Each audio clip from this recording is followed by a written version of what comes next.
ప్రస్తుతం నేను ముడిసర్ల రిజర్వాయర్ ఉపరితల భాగంలో ఉన్నాం. ఇక్కడ 2 అంశాలు మనకు కనిపిస్తున్నాయి. నేనున్న ఈ వెనక భాగంలో చూసుకుంటే సింహాచలం సర్వే నంబర్ 275కి సంబంధించిన దాదాపు 160 ఎకరాల భూమిని గూగుల్ డేటా సెంటర్‌కు కేటాయించాలన్న ప్రతిపాదన జరుగుతున్న ప్రాంతం. దానికి సంబంధించిన నిర్మాణం, దానికి సంబంధించిన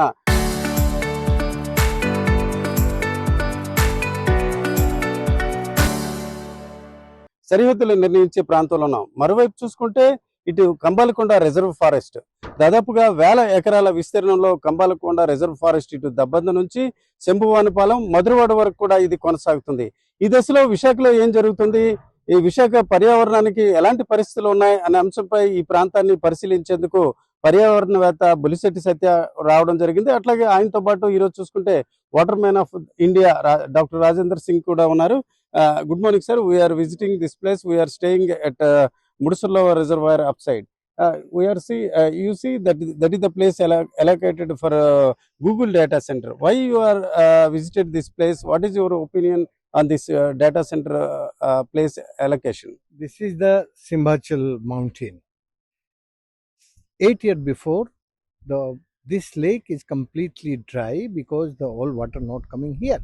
So we fight with the commissioner and open the way from this Simhachal forest and Kambalkunda forest, and the all water come, and now today you can see the very good water in this water body. So now they are doing a very big way new disaster, because this disaster is the name of data center. They are cutting the forest, they are making the barren hill of the green hill. You can see the now very beautiful dense forest, green forest, but they are creating destruction. They are destroying this forest. If this forest is not here, so the CO2 in the atmosphere increasing, and due to the increasing the CO2, so the climate change making impact very fast. No really the on time rains, erratic rains and cloud burst. The cloud burst always where the mountain is barren. So why this cloud burst? Because the increase of heat. So that red heat making a disaster for that. So due to this destruction going on in the survey number 2 of the Simhachal, that is the catchment area of this water body. So in the catchment area they can't create a destruction, and they can't construct the building in the catchment area on the forest area. So this is the forest area, the very specific forest area. I not understand why they are creating here the data center. This city have a big place. They can make where the barren land, and where no production. So these forests making the production of the O2 oxygen level, and the production to the greenery. This is a really making livingable place for Visakhapatnam. If this forest is not, if this mountain is not, so your Visakhapatnam is not the place for the livingable, because these greenery making a really wonderful role for the healthy Visakhapatnam. If this type of the disaster going on, your city can't live healthy. Sir Satya garu, ఇటు Google data సెంటర్కి దాదాపుగా కొన్ని మీటర్ల దూరంలోనే మనం ఉన్నాం. ఇటువైపు చూసుకుంటే కంబాలకొండ రిజర్వ్ ఫారెస్ట్. ఈ డేటా సెంటర్ వల్ల కంబాలకొండ రిజర్వ్ ఫారెస్ట్ కావచ్చు, లేక అందులో ఉండే వన్యప్రాణులకు ఎట్లాంటి ప్రభావం చూపించే అవకాశం ఉంది? మనకి వన్యప్రాణి సంరక్షణ చట్టం 1972, అలాగే ఎన్విరాన్మెంట్ యాక్ట్ 1986 రెండు చట్టాలు ఉన్నాయి. ఈ రెండు చట్టాలు ఏం చెప్తున్నాయంటే వైల్డ్ లైఫ్ శాంక్చురీకి 10 కిలోమీటర్ల రేడియస్లో ఇండస్ట్రీస్ రాకూడదు, మామూలు ఇండస్ట్రీస్ రాకూడదు.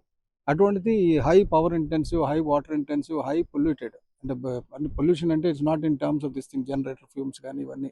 కాబట్టి అటువంటిది ఈ 10 కిలోమీటర్ల రేడియస్లో రాకూడదు. 10 కిలోమీటర్ల రేడియస్లో రాకూడదు కంబాలకొండ కంటే 1.3 కిలోమీటర్స్ రేడియస్లో వస్తుంది. ఇప్పటికే ఈఎస్ శర్మ గారు దీని గురించి వివరాత్మకమైన లెటర్ పంపించారు కేంద్రానికి, రాష్ట్రానికి. కాబట్టి చర్యలు తీసుకోమని. ఇది మాత్రం 100% తప్పండి. క్యాచ్మెంట్ ఏరియాలో ఉండడం ఒక తప్పు అయితే, రెండో తప్పు ఏంటంటే కంబాలకొండకి దగ్గరలో ఉండడం. మూడోది ఏంటంటే సింహాచలం ఫారెస్ట్, అది సింహాచలం ఫారెస్ట్ని ధ్వంసం చేసి డేటా సెంటర్కి ఇవ్వడం అన్నది యాక్సెప్టబుల్ కాదు. ఇప్పుడు పరిస్థితులు అసలు కాదు. ఎందుకంటే ఉన్నది పర్వతాల మీద దేవుళ్ళు పెట్టింది ఎందుకంటే, గిరి ప్రదక్షిణలు చేస్తున్నది ఎందుకంటే ఆ పర్వతాలను కాపాడమని. ఇప్పుడు గిరి ప్రదక్షిణల్ని ఎంకరేజ్ చేస్తున్న పవన్ కళ్యాణ్ గారు ఇటువంటి గిరిలు ఇదివరకు రిషికొండను బోడిగుండు కొడుతున్నామని మనమే చెప్పాం. ఇప్పుడు రుచికొండ ఒకటే కాదు 10 కొండలు మనం బోడిగుండు కొడుతున్నాం అంటే ఎలాగవుతుంది? కరెక్ట్ కాదు కదా. సో మరి కాబట్టి డెఫినెట్గా నేను పర్యావరణ శాఖ మంత్రి గారికి రిక్వెస్ట్ చేస్తున్నాను, ఈ విధ్వంసాన్ని ఆపండి. ఇది చట్ట విరుద్ధం. ఇందులో 100% చట్ట విరుద్ధం. కేటగిరీ ఏలో ఉన్న డిజాస్టర్స్ ఇండస్ట్రీని తీసుకెళ్ళి కేటగిరీ B2 పెట్టి చాలా మంచి ఇండస్ట్రీ అని చెప్పి రాష్ట్ర ప్రభుత్వం చెప్పడం కూడా చాలా చాలా తప్పు. ఇది దీని మీద అంటే చట్టపరంగా చర్యలు తీసుకోవడం ఇవన్నీ కాదు. ప్రభుత్వ ధనం వేస్ట్ కదా, టైం వేస్ట్. ఎందుకు అంత ఫారెస్ట్ని ఎందుకు ధ్వంసం చేశారు? విశాఖపట్నంలో ఇంకెక్కడ జాగాలేదు వాళ్ళకి. విశాఖపట్నంలో 300 ఎకరాలు బ్యారన్ ల్యాండ్ దొరకదా? ఎందుకు ఆ బ్యారన్ ల్యాండ్ వదిలేసి ఇక్కడ ఎందుకు పడ్డారు? ఈ కొండ మీద ఎందుకు పడ్డారు? కాబట్టి ఇటువంటిది కరెక్ట్ కాదండి. ఇప్పుడు ఇక్కడ విశాఖపట్నానికి అవసరమైతే 100 కిలోమీటర్ల దూరంలో సముద్రంలో కేబుల్ వేసి ఇక్కడ వరకు తీసుకొచ్చిన వాళ్ళు ఇక్కడ నుంచి ఆన్ గ్రౌండ్ కేబుల్ కూడా 100 కిలోమీటర్ల అవతల తీసుకెళ్ళగలరు. కాబట్టి అక్కడెక్కడైనా పెట్టండి, అంతేగాని ఇక్కడ పెట్టడం అనేది సరికాదు. ఇది ఈరోజు చూసుకుంటే ఒకవైపు సింహాచలం కొండ, మరోవైపు శంభువానిపాలెం కొండ, మధ్యలో ముడసర్ల రిజర్వాయర్, ఆ పక్కన ఈరోజు చూసుకుంటే డేటా సెంటర్ రావడం, ఇది ఖచ్చితంగా పర్యావరణ హితం మాత్రమే కాదు, దీనికి సంబంధించి ఒక డిజాస్టర్ జరిగే అవకాశం ఉంటుంది. కాబట్టి డిప్యూటీ సీఎం పవన్ కళ్యాణ్ ఈ అంశంపై చొరవ తీసుకోవాలి. నిజానికి చూసుకుంటే రుషికొండలో ఏపీటీడీసీ భవనం నిర్మించిన దశలో వైఎస్ఆర్సీపీ ప్రభుత్వంపై అలాగే జగన్మోహన్ రెడ్డిపై విమర్శలు చేసిన పవన్ కళ్యాణ్ తాజాగా ఈ ప్రభుత్వం అభివృద్ధి అలాగే డేటా సెంటర్ పేరిట దాదాపు 10 కొండలను ఈరోజు చదును చేయడం ద్వారా విధ్వంసం చేస్తుంది. ఈ దశలో డిప్యూటీ సీఎం పవన్ కళ్యాణ్ కూడా ఇక్కడ విశాఖలోని సింహాచలం ప్రాంతంలో జరుగుతున్న డేటా సెంటర్ నిర్మాణం, దాని భూమి కేటాయింపు అంశంపై కూడా పెదవి విప్పాలని బొలిశెట్టి సత్య చెప్తున్నారు. మరోవైపు చూసుకుంటే ఆక్సిజన్ లెవెల్ తగ్గించి కార్బన్ డైఆక్సైడ్ పెంచే పరిస్థితి ఉన్న నేపథ్యాన ఈ ప్రాంతంలో డేటా సెంటర్ ఏర్పాటు ఏమాత్రం సరికాదు అంటున్నారు ఇప్పుడు ఇండియన్ వాటర్ మ్యాన్ గా చెప్పుకునే doctor Rajendra Singh. Camera person తిరుపతితో రామచంద్రరావు, RTV, విశాఖపట్నం.